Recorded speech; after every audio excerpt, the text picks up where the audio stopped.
Algunos barcos, al parecer, simplemente son diferentes a los demás. Se forjan en acero, pero se definen por algo más, una mezcla de diseño, deber y pura e improbable suerte.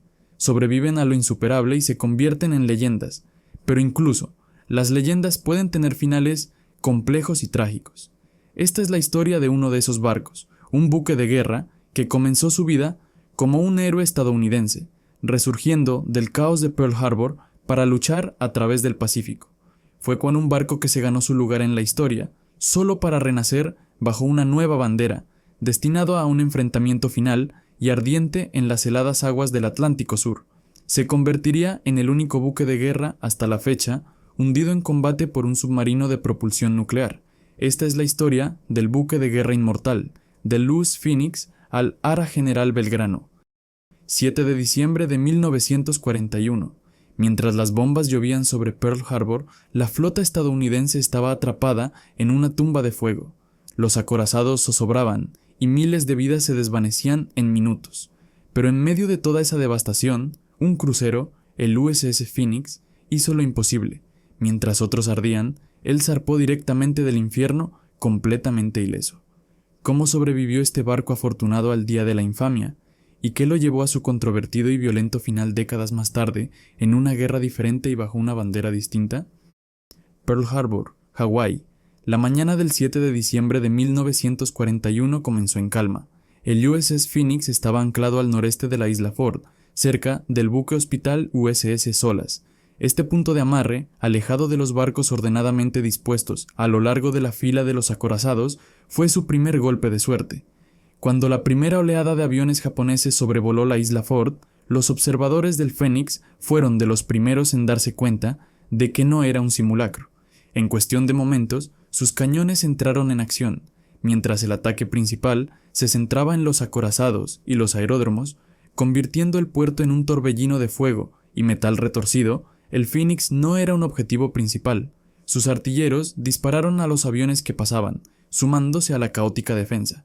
Estaba en el corazón del infierno, pero permaneció intacto, un espectador de la destrucción de gigantes como el Luz Arizona.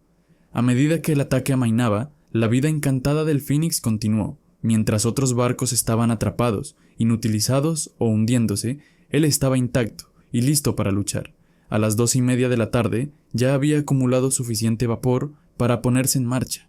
Con órdenes de zarpar, se unió a una fuerza de tarea improvisada con los cruceros USS St. Louis y USS Detroit para cazar a los portaaviones japoneses, una búsqueda que, en última instancia, sería infructuosa. Había hecho lo imposible. Mientras el corazón de la flota del Pacífico yacía en ruinas, el USS Phoenix, como su homónimo mítico, había resurgido de las cenizas, ileso. Su supervivencia fue una mezcla de su posición, la rápida reacción de su tripulación y una gran dosis de suerte en un día en que la suerte escaseaba. Sobrevivir a Pearl Harbor fue solo el comienzo. Tras una modernización en Filadelfia, en 1943, el Phoenix regresó al frente en el Pacífico Sur, uniéndose a la campaña de salto de isla en isla del general Douglas MacArthur. En diciembre de 1943, junto al crucero US Nashville, desató un bombardeo de 4 horas sobre el Cabo Gloucester, proporcionando un apoyo de fuego crucial para los desembarcos. A principios de 1944, incluso tuvo el honor de transportar al propio general MacArthur mientras planeaban la toma de las islas del Almirantazgo. Sus momentos más gloriosos y brutales llegaron durante la liberación de Filipinas.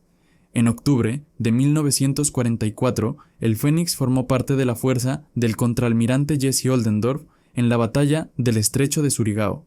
Aquí, en la oscuridad de la noche, ayudaría a cobrarse una parte de la venganza por Pearl Harbor. Cuando Japón se rindió, el USS Phoenix se dirigía de regreso a Pearl Harbor para una revisión. Había servido con distinción en todo el Pacífico. El fin de la Segunda Guerra Mundial trajo una nueva realidad, y miles de barcos fueron dados de baja.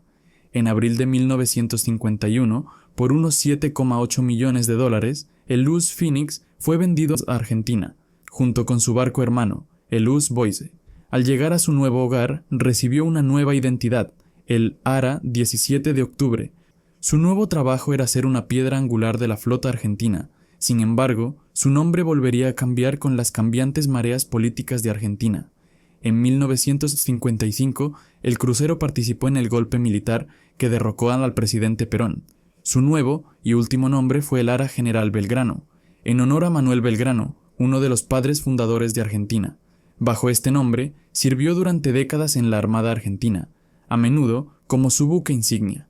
A finales de la década de 1960, fue modernizado, conservando sus potentes cañones de la era de la Segunda Guerra Mundial, pero añadiendo nuevos radares holandeses y un sistema de misiles antiaéreos Sea-Cat de fabricación británica.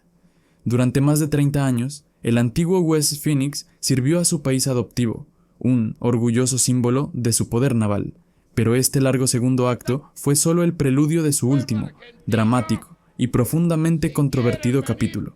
En 1982, la atención del mundo se centró en un remoto grupo de islas en el Atlántico Sur. El 2 de abril, la Junta Militar de Argentina invadió las Islas Malvinas, administradas por los británicos. La acción desencadenó una guerra breve pero brutal con el Reino Unido, que envió una fuerza de tarea naval para reclamar el territorio. El Ara General Belgrano, antiguo pero aún poderoso, fue movilizado para la guerra. El 26 de abril, zarpó del puerto de Ushuaia con 2 destructores de escolta.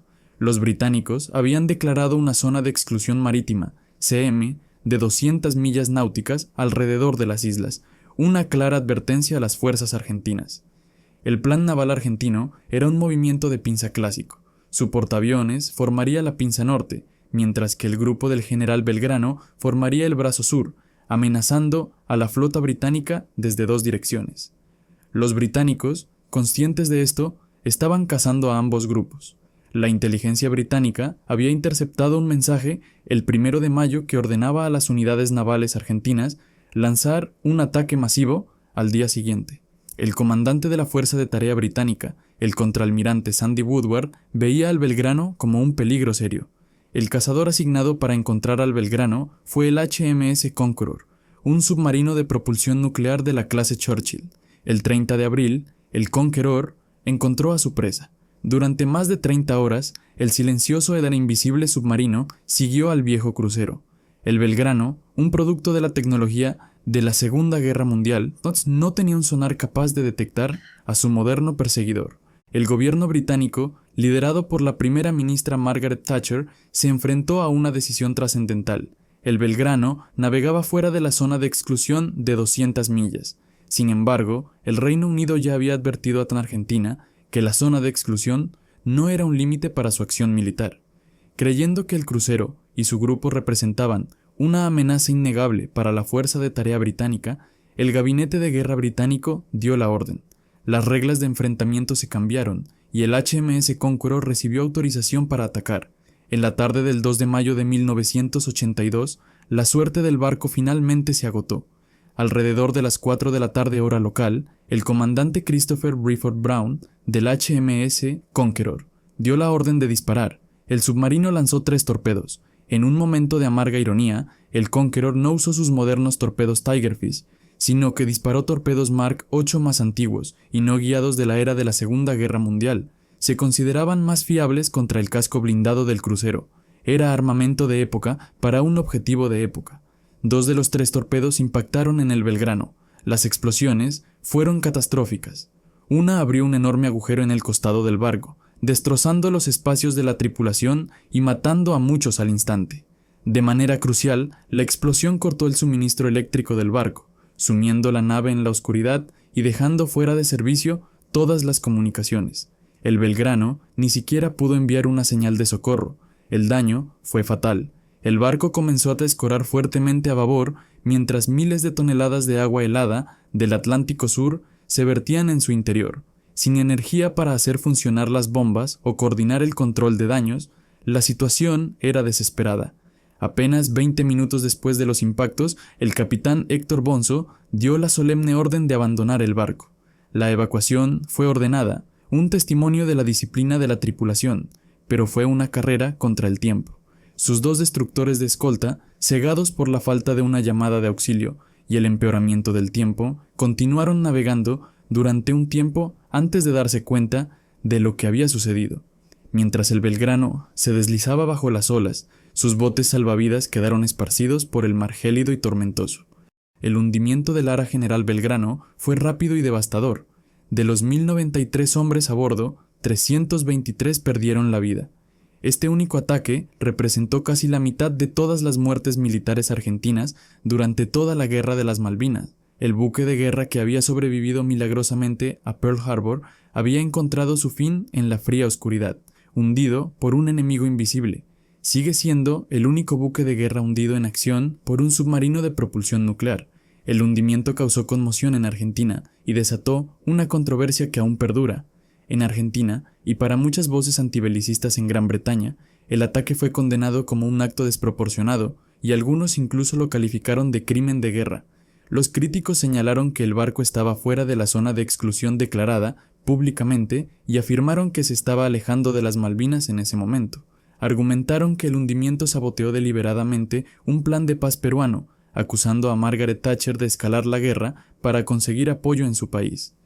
El gobierno británico siempre ha defendido vehementemente sus acciones. Sostienen que el Belgrano, independientemente de su ubicación o rumbo exactos, era una amenaza clara y presente para la Royal Navy. Citaron la inteligencia sobre un planeado ataque en pinza y argumentaron que las reglas de la guerra les permitían atacar cualquier buque enemigo que representara una amenaza. Como dijo la primera ministra Thatcher, su principal motivo era proteger a los chicos de nuestra armada. Décadas después, el debate continúa, pero algunas figuras clave han aclarado la realidad militar de la situación. El propio capitán del Belgrano, Héctor Bonzo, declaró en múltiples ocasiones antes de su muerte que el hundimiento fue un acto de guerra legítimo, no un crimen de guerra. Confirmó que su barco estaba maniobrando como parte de un plan de batalla, no simplemente navegando a caza. En 1994, el propio gobierno argentino coincidió oficialmente en que el ataque fue un acto legal, bajo las reglas de la guerra. Militarmente, el hundimiento tuvo un impacto decisivo. La pérdida del Belgrano sorprendió al liderazgo argentino.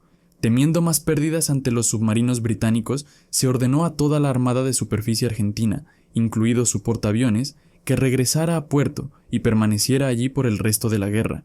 Esta única acción neutralizó efectivamente a la flota argentina, dando a la Royal Navy el control de los mares y allanando el camino para una exitosa victoria británica. La historia del Luz Phoenix, el Ara General Belgrano, es una historia de dos vidas. Una, la de un célebre héroe estadounidense de la Segunda Guerra Mundial. La otra, la de un orgulloso buque insignia, cuyo final violento y controvertido marcó un punto de inflexión en una guerra moderna. Desde el caos de Pearl Harbor hasta las heladas profundidades del Atlántico Sur, el viaje de este barco abarca más de 4 décadas de historia. Su hundimiento sigue siendo uno de los eventos más debatidos en la historia naval moderna. Es un crudo recordatorio del cálculo brutal de la guerra, donde la línea entre una amenaza y una víctima la trazan aquellos con el poder de apretar el gatillo. La pérdida de 323 almas es el trágico coste humano de esa decisión. Así que el legado de este buque de guerra inmortal es dual. En Estados Unidos se le recuerda como el valiente Phoenix que resurgió de las llamas. En Argentina se le recuerda como el general Belgrano, la víctima de un ataque que todavía despierta fuertes emociones. Fue un barco que sirvió a dos naciones, luchó en dos guerras y dejó una marca indeleble en la historia de ambas. Una verdadera leyenda del mar, definida tanto por su milagrosa supervivencia como por su trágico final. Si este viaje a través de la historia naval te gustó, asegúrate de darle al botón de me gusta y suscribirte. Nos ayudas muchísimo y totalmente gratis. Activa la campanita para que YouTube te avise cuando subamos un nuevo video. Hasta la próxima y gracias por acompañarnos.